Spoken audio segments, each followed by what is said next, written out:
Ladies and gentlemen, I would now like to invite our speaker up for closing remarks. Jennifer Windsor of Georgetown University. Ms. Windsor is currently the Associate Dean for Programs and Studies at the School of Foreign Service at Georgetown. Prior to joining Georgetown in 2010 August, she served for 10 years as the Executive Director of Freedom House, an independent group dedicated to the advancement of freedom. From 1991 to 2000, Jennifer worked at the U.S. Agency for International Development, USAID, last serving as Deputy Assistant Administrator and Director of the Center for Democracy and Governance. From 86 to 89, she worked for Senator Daniel Patrick Moynihan and then Congressman Ted Weiss on foreign affairs. She is a graduate of the Woodrow Wilson School at Princeton University and received her undergrad from Harvard University. Please welcome her for her closing remarks. Well, thank you so much. I apologize because I can't really summarize all that has gone before because I unfortunately missed the first part of the panel. Now I could think about, I was trying to think about and get some ideas about what I could talk about. So I guess I'll talk about a little bit about what I know best, which is the role of civil society in human rights and democratization. And since I just taught a course on the important role that non-state actors play in this, I will draw a little bit on that with your indulgence. So, first of all, as I was saying, this is a huge topic. To talk about the role of civil society in democratization just alone, we could have a whole conference, in fact, a whole course. So, let alone in peace building and conflict resolution. So, but that doesn't mean it's not important. So, a few things. One is that I wanted to share the most recent findings of Freedom House in terms of Freedom House. Probably most of you know Freedom House through its annual surveys, assessments of the state of democratization and respect for human rights and freedoms around the world. Probably many of you don't know that 80% of Freedom House's work and money goes into programs working with human rights defenders and civic activists in the field. So it's an interesting organization in trying to be both an analyst, an advocate, and helping action on the ground. So looking back since Freedom House started doing these kinds of assessments, roughly early 1970s, the trend, of course, has been remarkable progress overall in terms of increased respect for political rights and civil liberties. And Freedom House looks at those issues mindful that there are a whole range of other rights, economic, social, and cultural rights that are just as important, but the focus of most of its work is on political and civic liberties, and those come directly from the Universal Declaration of Human Rights in terms of the areas that are most important. So there's been a lot of progress. It's spanned most regions of the world, except for perhaps the Middle East, and maybe after this year we can talk about the gains in the Middle East. And if you step back and say what has driven most of that progress in respect for rights, it's not elites in government that decide in an enlightened way that they need to give up power and become more accountable and transparent. As much as we always would like to find a benign authoritarian regime, and we know that there are good people within governments that are trying to do the right things, typically all governments resist change, especially change that reduces the power of either themselves or of important political and economic elites that they depend on or have linkages to. So it has been civil society broadly conceived that has brought about change. They've done it in a variety of ways. Perhaps the most obvious way is popular movements that we've just recently seen in the Middle East, but they've also, civil society has brought about that change in terms of, in less obvious ways, whether it's pushing for a change in a particular law, working at the grassroots level to make sure that local governments actually and national governments actually design projects and produce social and economic institutions that serve the interests of the people. And the important role that I think several have mentioned of civil society as a way to educate the population to become more tolerant of diversity and pluralism. Civic groups can serve as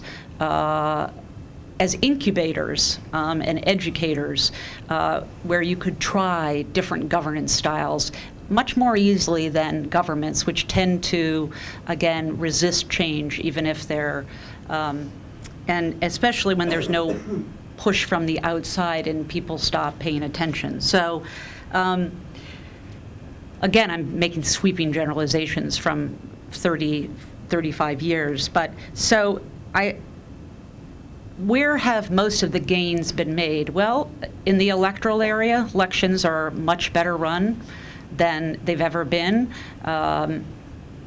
The proliferation of associations, freedom of assembly has clearly increased. And I would also say the free flow of information. It's very hard now to restrict information flows, and which doesn't mean that people aren't going to try, and we're going to talk about that, but it's harder to repress one portion of a population without others knowing. I mean, maybe the only country that we really have no idea about what's happening inside is North Korea. And even North Korea, there's more and more information that's coming out. So this information flow that civil society also helps to perpetuate is a critical role. Now, where the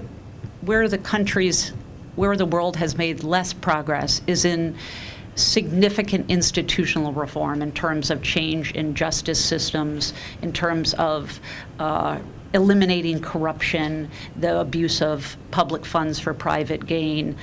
And civil society is in a more difficult, it's a harder issue to push on in terms of changes, because it's not just a passage of a law or allowing this action, et cetera. It's a long-term process that understands how you change the incentives of people that are in the government to do what's better, in this case for democracy and human rights, as opposed to and to actually deliver justice, as opposed to, in the case of a justice system,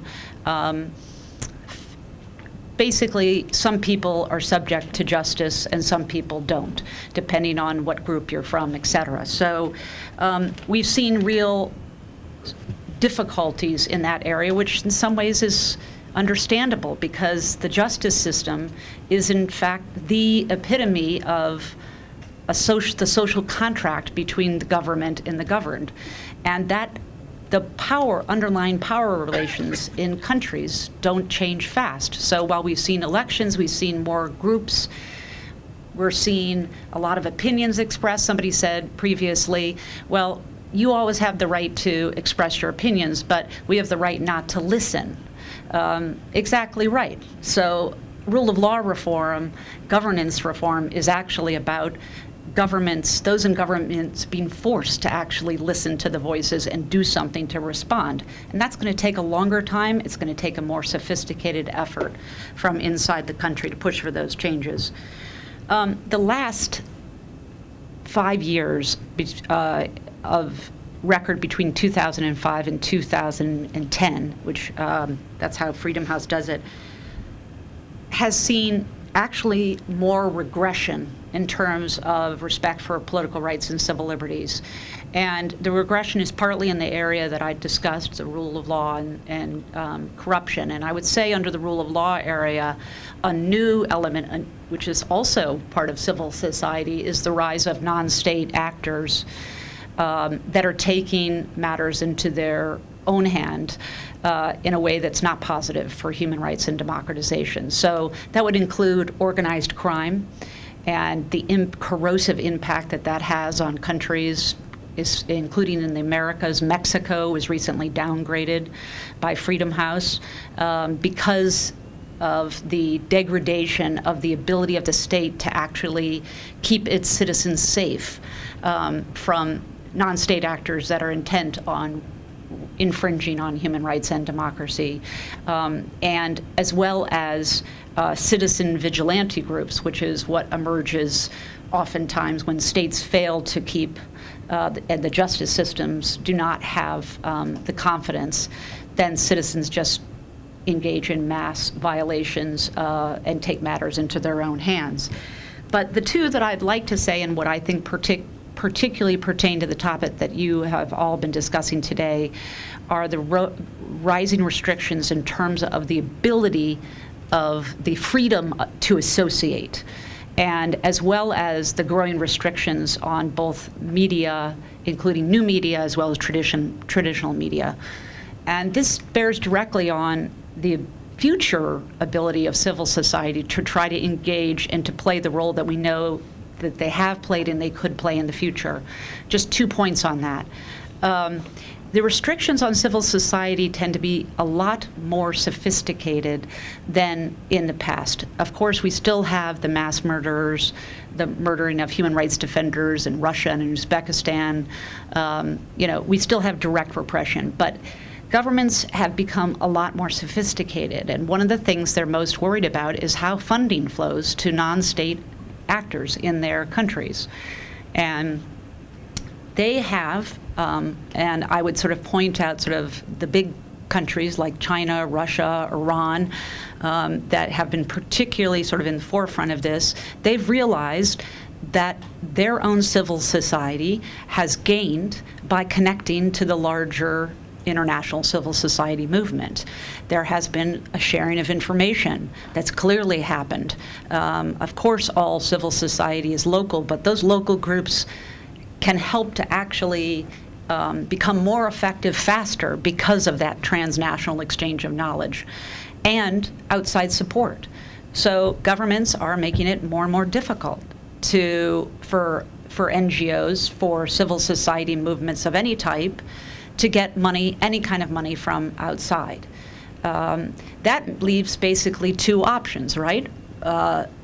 Voluntary contributions, which we know is not necessarily part of the culture of a lot of these countries, government funding within the country, which brings with it its own problems, or business people or private actors that, again, may not necessarily, none of which, dependence of any of those sources of funding, is a problem for civil society to sort of maintain its autonomous nature and to not become just an instrument of some other political or economically powerful figure. So I think that this whole issue of funding and the restrictions on association have kind of creeped up in terms of their impact. And I don't think we as an international community have done a very good job of identifying how to stop that. And I think it's going to be a big problem for us in the future. And then the second thing, the second area I would point to is freedom of expression.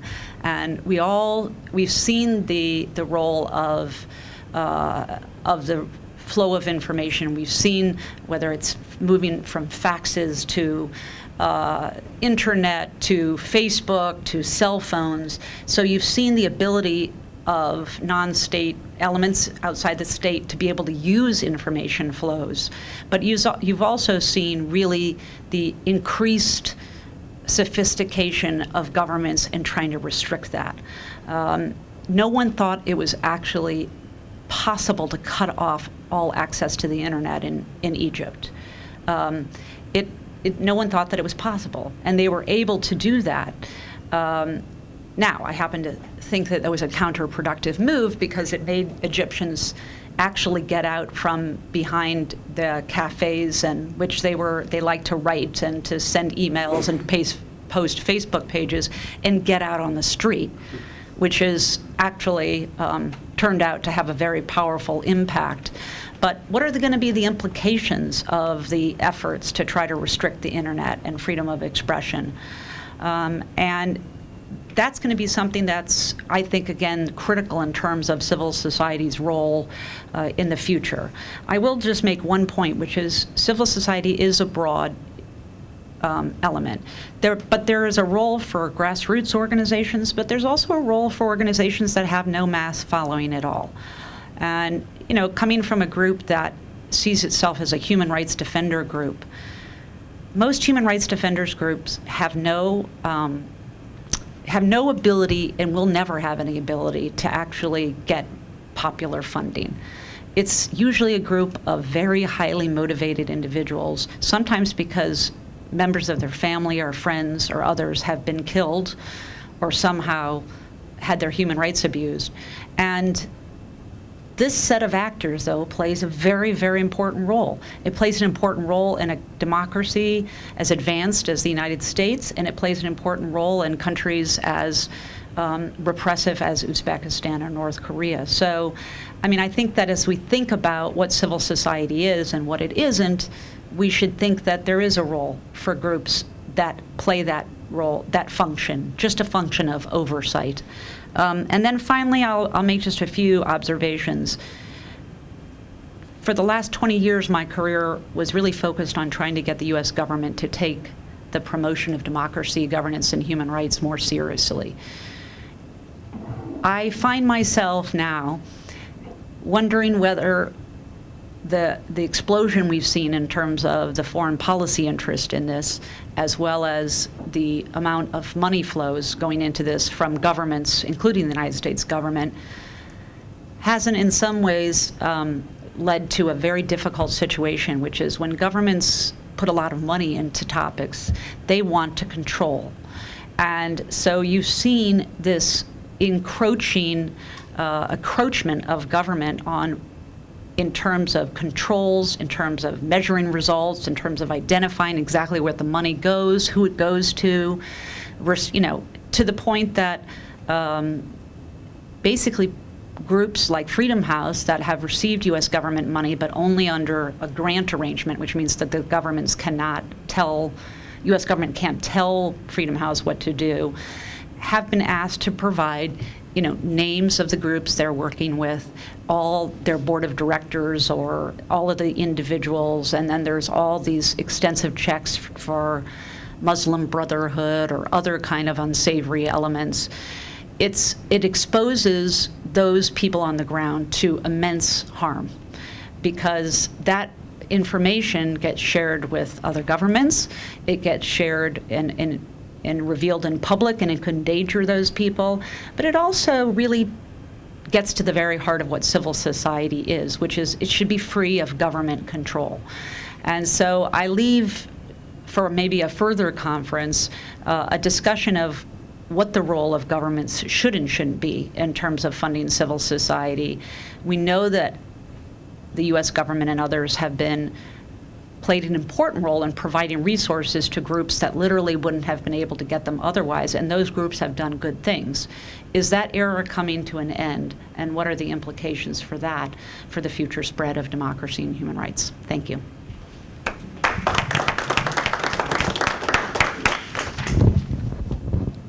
Ladies and gentlemen, thank you so much for being with us today. It was quite a robust conversation. And really, lots of information, very full. So thank you to our wonderful speakers, moderators, and to the Berkeley Center for hosting this wonderful event.